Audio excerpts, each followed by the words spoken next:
السلام عليكم ورحمة الله وبركاته. أهلا بكم معايا فيديو جديد من وي. فيديو النهاردة إن شاء الله هشرح فيه معاكم طريقة عمل مربع غرزة البلوك بشكل بسيط، وأتمنى يا رب إن هو ينول إعجابكم.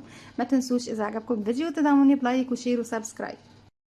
شرحت معاكم قبل كده غرزة البلوك، لكن النهاردة حابين نشرحها أو حابة أشرحها معاكم بشكل المربع، لأن طريقتنا الأولى كانت مجموعة من السلاسل، وبعد كده بنرتفع بطريقة غرزة البلوك لغاية ما نوصل لمقاس الشيء اللي احنا بنشغله. لكن طريقتنا النهاردة هتكون بشكل مربع، إنك ممكن تستغليها في عمل بطانية بيبي أو مفرش سرير أو مفرش للسفرة قطعة واحدة. وفي فيديو تاني بإذن الله هشرح معاكم طريقة غرزة البلوك بس بشكل مستطيل، ازاي تكوني مستطيل من غرزة البلوك. هستخدم معاكم خيط صوف متوسط السمك مع إبرة رقم 3.5 ملم. بسم الله الرحمن الرحيم. في البداية ببتدي أكون المربع، بيكون هو بالظبط بداية تكوين مربع الجيراني. بسيب مسافة من الخيط وببتدي ألف الخيط حلقة على الهواء، بدخل داخل الحلقة ألف الخيط وأخرج منها، طرف الخيط بشده بقى في عقدة البداية، أو إن انتي بتشتغلي بدائرة سحرية زي ما انتي حابة. أبتدي أرتفع مجموعة من السلاسل أيا كان عدد السلاسل. لو حابة المنتصف الدائرة واسع بتزودي عدد السلاسل، لو حابة ضيق بتقللي عدد السلاسل.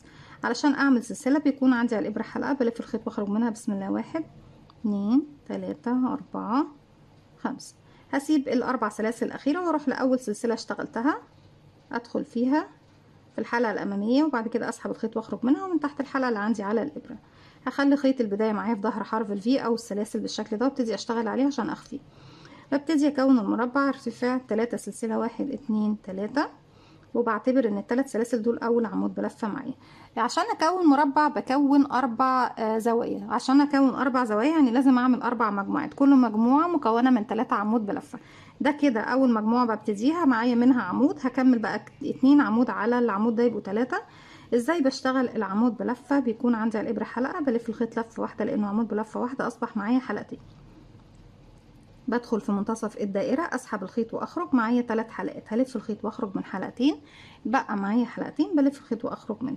بقى كده عمود 2 تالت، ارجع اخد 3 سلاسل مسافة، 1 2 3، واروح اكون مجموعة رقم 2 فيها 3 عمود بلفة، 1 2 تالت، 3 سلسلة، 1 2 3، ونكون مجموعة رقم 3، 1 2 3، 3 سلسلة، 1 2 3، وهروح اكون بقى مجموعة رقم 4 والاخيرة مكونة من 3 عمود بردك، 1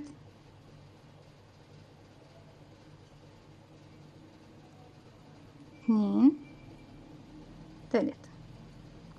كده كونا الاربع مجموعات، لكن انا عندي 3 زوايا بس. بعد كل 3 عمود باخد 3 سلسلة، 1 2 3، وبالشكل ده بكون وصلت للزاوية رقم ايه 4.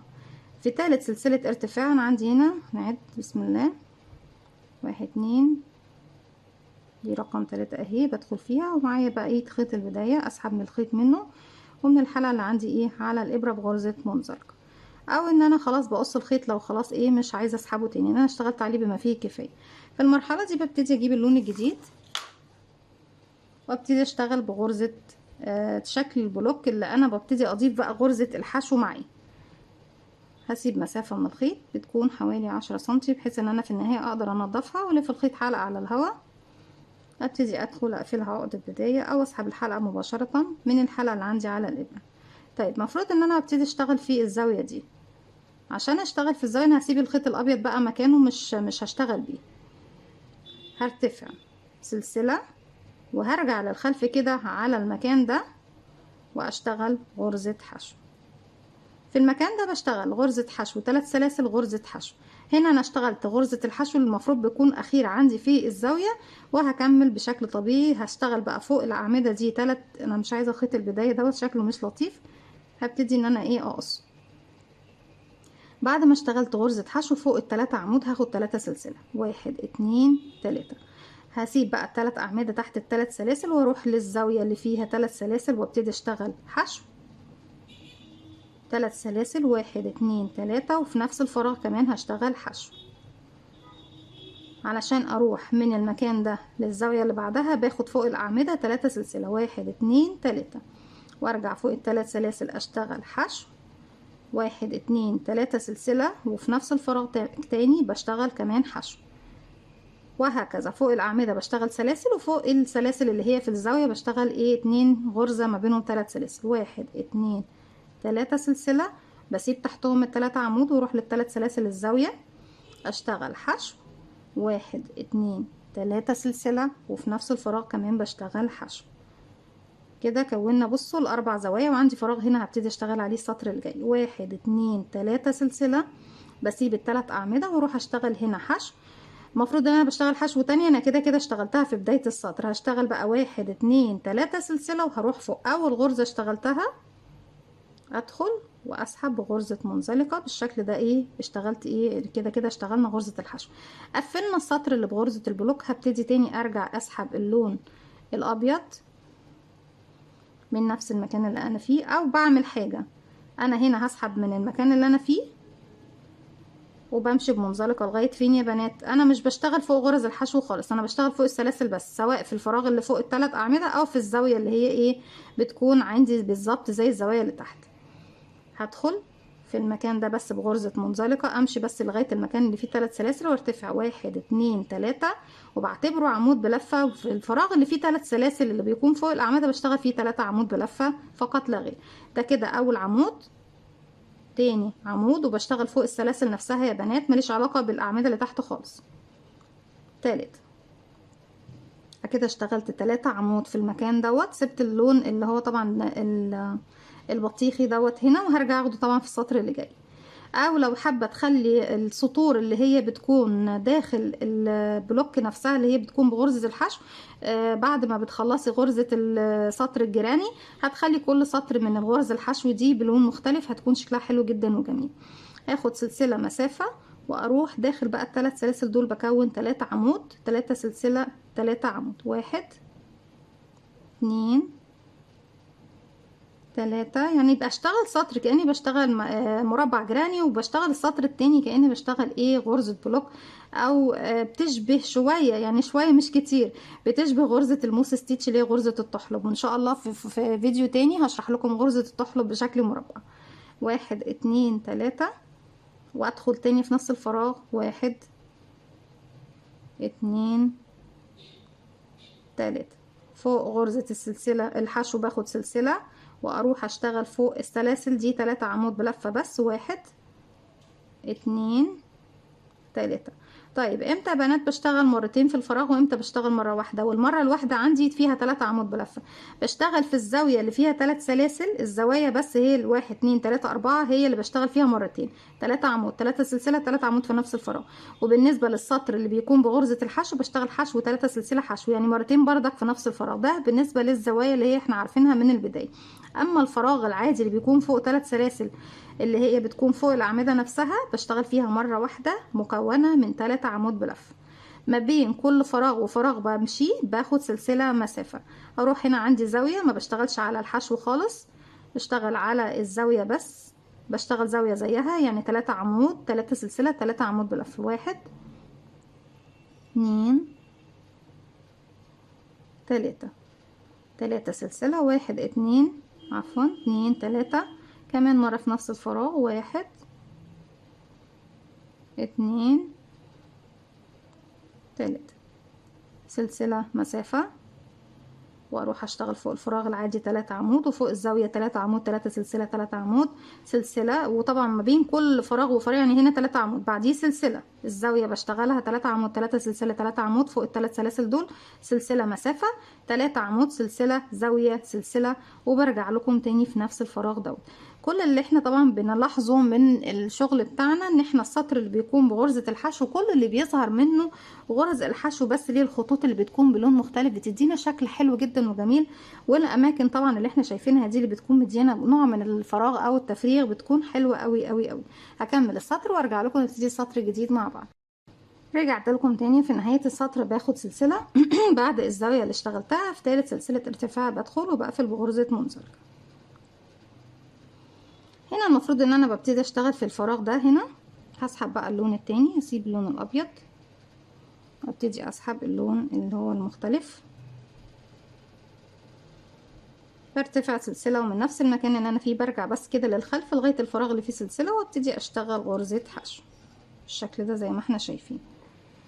زي ما احنا عارفين خلاص هي قاعدة ثابتة ما بغيرهاش. فوق الثلاث اعمدة باخد 3 سلاسل، 1 2 3، بسيب الثلاث اعمدة وبروح للفراغ اللي هو زي ما احنا شايفين مكان السلسلة اشتغل حشو. طيب فوق الأعمدة 1 2 3 هبص الاقي نفسي وصلت للزاوية، الزاوية فيها حشو 3 سلاسل حشو. في السطر اللي فيه جراني بشتغل 3 عمود، في السطر اللي فيه حشو بشتغل حشو واحدة بس، يعني المجموعة الواحدة من حشو واحدة. حشو 1 2 3 سلسلة حشو. عشان ارجع تاني معاكم بس عشان ما تلخبطوش معايا، المجموعة في غرزة الجراني فيها 3 عمود، اما المجموعة الواحدة من غرزة الحشو فيها حشو واحدة يا بنات.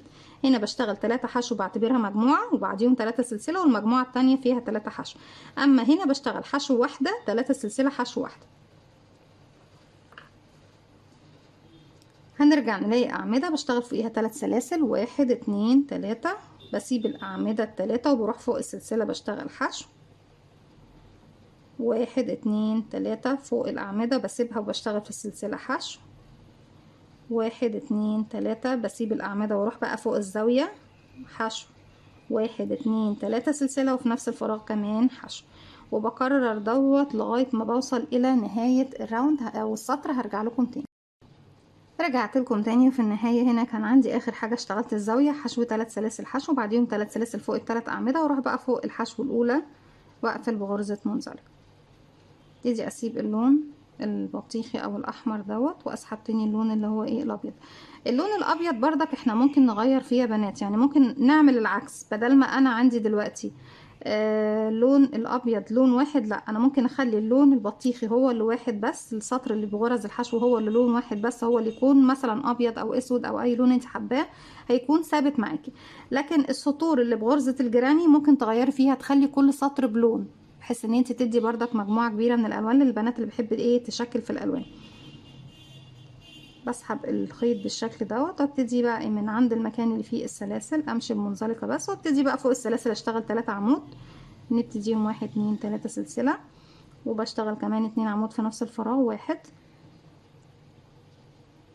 2. من اجمل البطاطين البيبي اللي ممكن تعمليها، وقطعة واحدة زي ما انت شايفة بتفضلي تشتغلي لغاية ما توصلي لحجم البطانية بتاعة البيبي، او حتى مفرش السرير اللي انت حباه، بدون بقى اي اختلاف، وخطوة واحدة، يعني خطوات محفوظة ومتكررة ما فيهاش خلاص اي صعوبة. من اول نقول من تاني سطر او من تالت سطر بالظبط، من تالت سطر بنشتغله هي نفس الخطوات اللي بتكرريها لغاية ما تخلصي البطانية.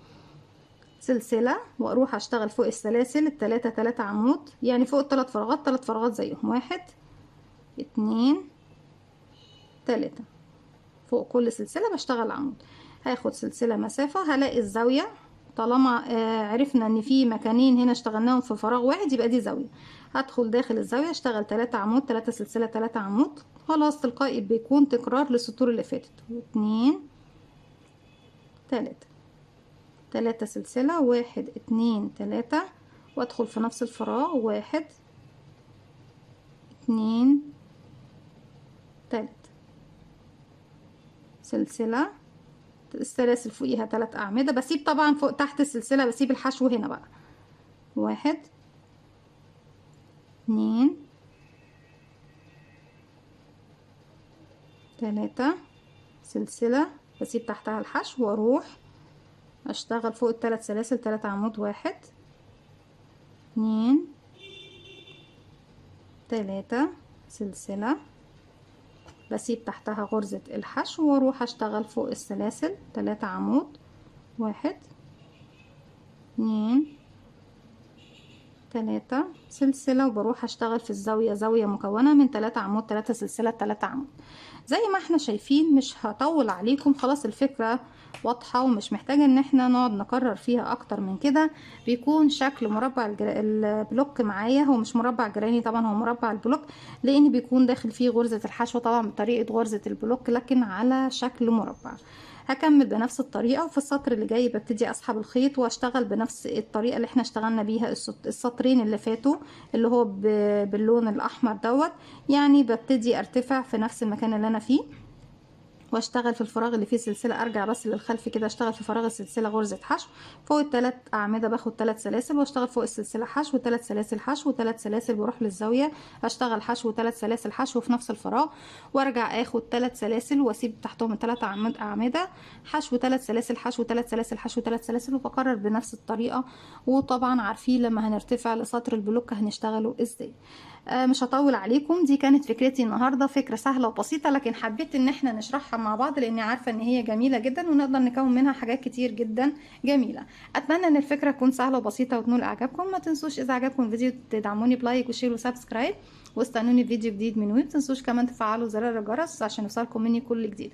وباذن الله في الفيديو اللي جاي هنشرح مع بعض طريقه عمل غرزه البلوك بس بشكل مستطيل، ازاي تكوني منها شكل مستطيل. السلام عليكم ورحمه الله وبركاته.